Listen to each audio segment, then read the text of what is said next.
कि विवाह कर लौट के आए और खुशी सबने मनाई है।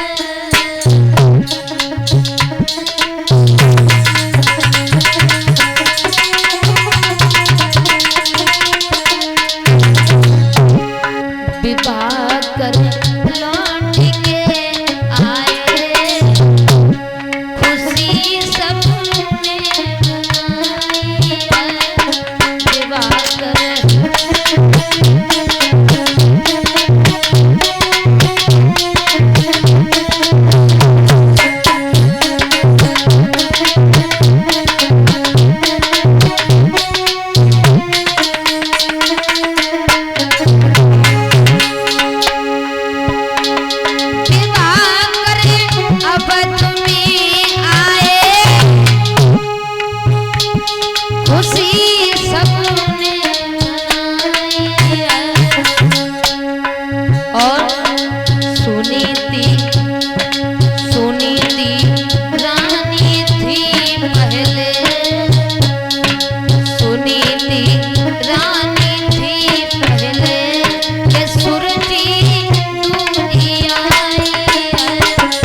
खुशी सबने मनाई है। विवाह कर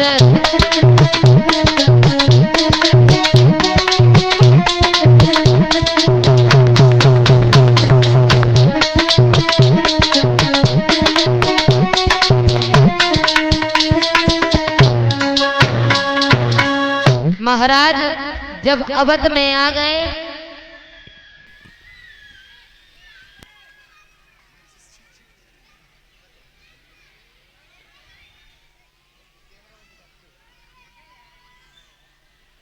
महाराज आज जब अवध में आ गए और महाराज जब दासी ने कहा, कहने लगे बड़ी महारानी, छोटी महारानी का डोला दरवाजे पर आ गया है। आज मैया सुनीति ने आरती का थाल लिया और पहुंच गई। कहने लगी बहन चलो घर। कहने लगी बहन मतलब क्या है तेरा? तो दासी कहने लगी महारानी ये बड़ी महारानी है, राजा की बड़ी पत्नी है। कहने लगी बड़ी पत्नी कि हाँ। तो महाराज उत्तान पाद से कहने लगी अरे जब ये पहले से मौजूद थी यहाँ तो तुम हमें क्या बाहर झोंकने के लिए लेकर आए हो? तो महारानी सुनीति ने दोनों हाथ जोड़े कहने लगी और ये महेंद्र भैया जी 50 रुपए से सम्मानित कर रहे हैं। भगवान से आशा अभिलाषा करेंगे ऐसे भक्तों को समाज में सम्मान मिलता रहे, धर्म की तरफ यूं ही हाथ बढ़ते रहे और धर्म पर चल के अपने माँ बाप का नाम रोशन करें। बोलिए कन्हैया लाल की। महाराज तो महारानी कहने लगी बहन हमारे पिया से ऐसे मत बोलो तुम। कहने लगी महाराज हमारा डोला वापस भिजवा दो, हम यहाँ नहीं रहेंगे, हम अपने बाबुल के घर रहेंगे। सुनीति कहने लगी बहन तू जैसा करेगी हम तैसा करेंगे और तेरे पुत्र होगा उसे हम खिलाएंगे। महारानी जो तू कहेगी हम वही करेंगे, लेकिन बहन यहाँ से लौट कर मत जा। और महाराज उस पत्नी के दिल पर क्या बीतती है जिसके पिया के सामने जिस स्त्री के पति के सामने एक स्त्री का अपमान होता हो और वो भी पति लाचार और वो सुनता बैठा रहे तो उस स्त्री के मन पर क्या बीतती है।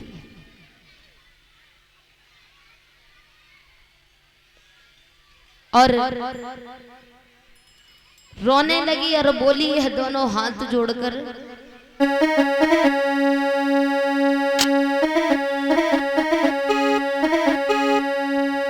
कि तुम चलो समारो जा घर को,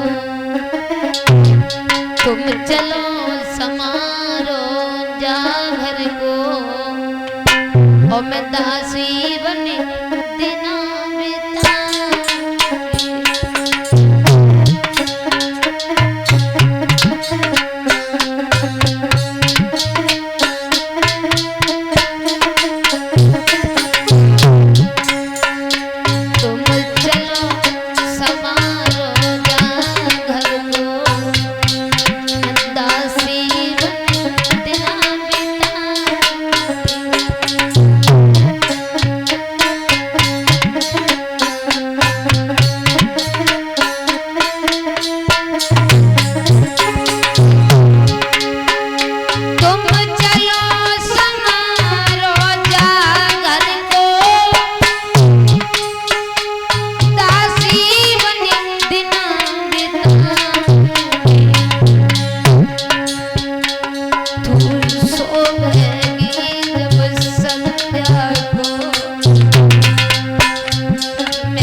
कहने लगी, बहन तू यहाँ से लौट कर मत जा, मैं तेरी दासी बन के समय को व्यतीत करूंगी।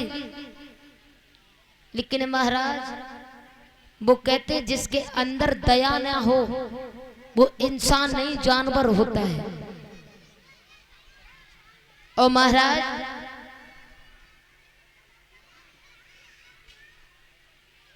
वो कहते हैं,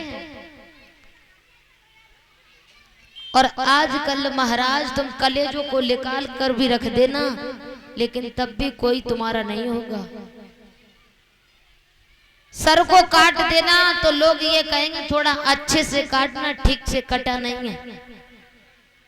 इस दुनिया में लोग ऐसे हैं। महाराज उस मैया से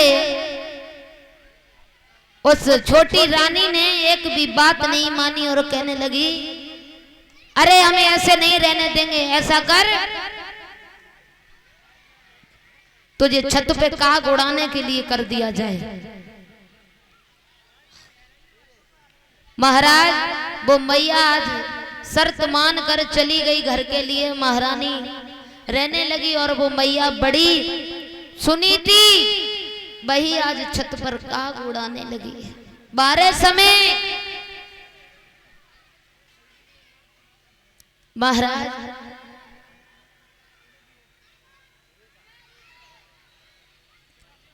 उस रानी को 6 महीना तक काग उड़ाने के लिए कर दिया है, लेकिन उस अभागिन के दिल में तसल्ली तब भी नहीं आई।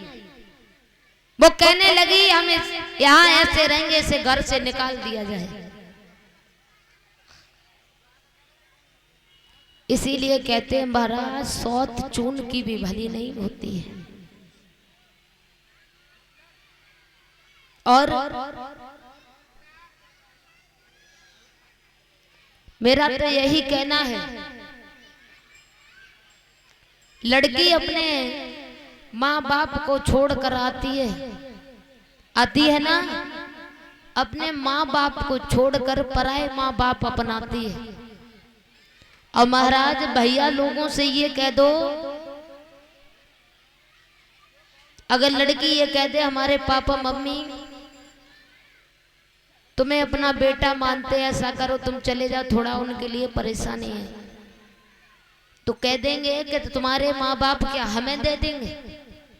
लड़का कभी लड़की के माँ बाप को अपना नहीं समझता है, लेकिन देखो लड़की जब दूसरे के घर जाती तो लड़की दूसरे के माँ बाप को अपना बना लेती है।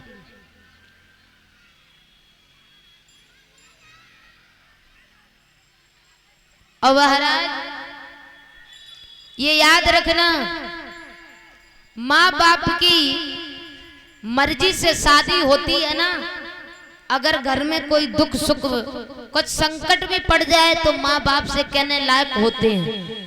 कहते हैं पिताजी तुमने ऐसे घर में हमें डलवा दिया और हमारा बड़ा नसीब खराब है। और महाराज अपनी मर्जी से शादी करोगे तो ना किसी के कहने लायक रहोगे ना कुछ। माँ बाप भैया भी कह देंगे कि तुमने जब अपनी मर्जी से की है तो हम क्या कर सकते हैं इसमें। लेकिन महाराज ये भी है एक, अगर माँ बाप अपनी मर्जी से कर दें और लड़की को कोई दुख हो तो क्या कहेंगे घर वाले मायके वाले, कि लली हम क्या करें तुम्हारा नसीब ही खराब है। कोई कभी अपने ऊपर दोष नहीं लेता है। और भगवान की भी यही आदत है, भगवान कभी किसी को अपना दोषी बना के नहीं बुलाता है, एक दूसरे को दोषी बना करके करता है। किसी का किसी से एक्सीडेंट हो जाए तो कह देंगे वो नहीं जाता तो एक्सीडेंट नहीं होता। कोई खुदकुशी कर ले या फांसी खा ले तो कहते हैं कि उसने फांसी खा ली इसलिए मर गया, कहते हैं ना। और कोई कहीं से गिर जाए तो कहते वो वहां से गिर गया इसलिए मर गया, कहते हैं। लेकिन भगवान ने कभी अपने ऊपर आक्षेप नहीं आने दिया है कि हम बदनाम हो जाएंगे। किसी न किसी को दोषी बना करके ठहरवा करके उसे बुलाता है।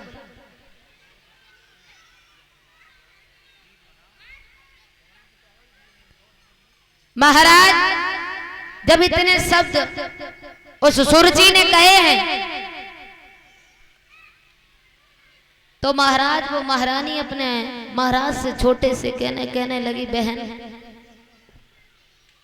तुझे अगर ये भी ठीक नहीं लगा कि मैं छत पर रहती हूँ काग उड़ाती हूँ तो मैं यहाँ से चली जाऊंगी। आज वो मैया अपने घर से जाने लगी और जंगल की तरफ जा रही है। उसने अपने पति की 6 महीना हो गए थे लेकिन सूरत नहीं देखी थी महाराज उत्तानपाद की। आज वो मैया रोने लगी और बोली है रो करके,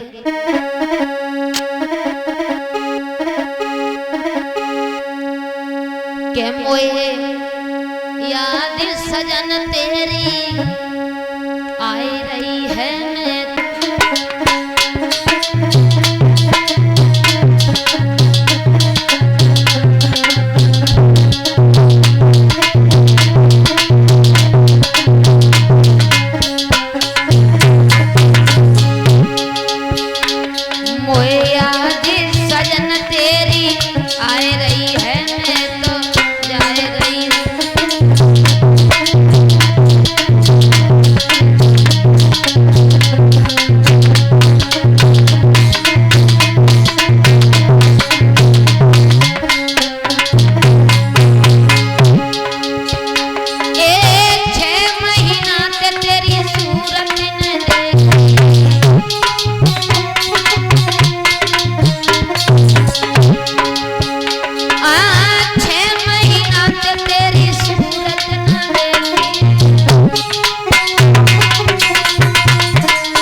स्वर्ग गया आई है तो कह रही कोई याद सजन तेरी आए नहीं है तो जाए रही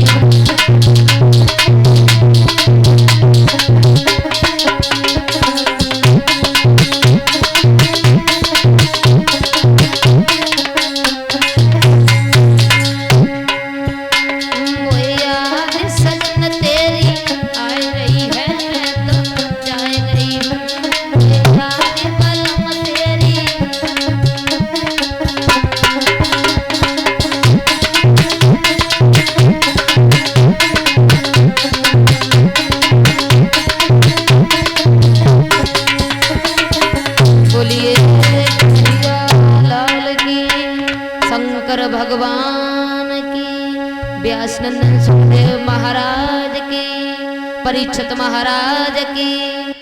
महाराज आज वो महारानी खेतों पर रहने लगी है जाकर, और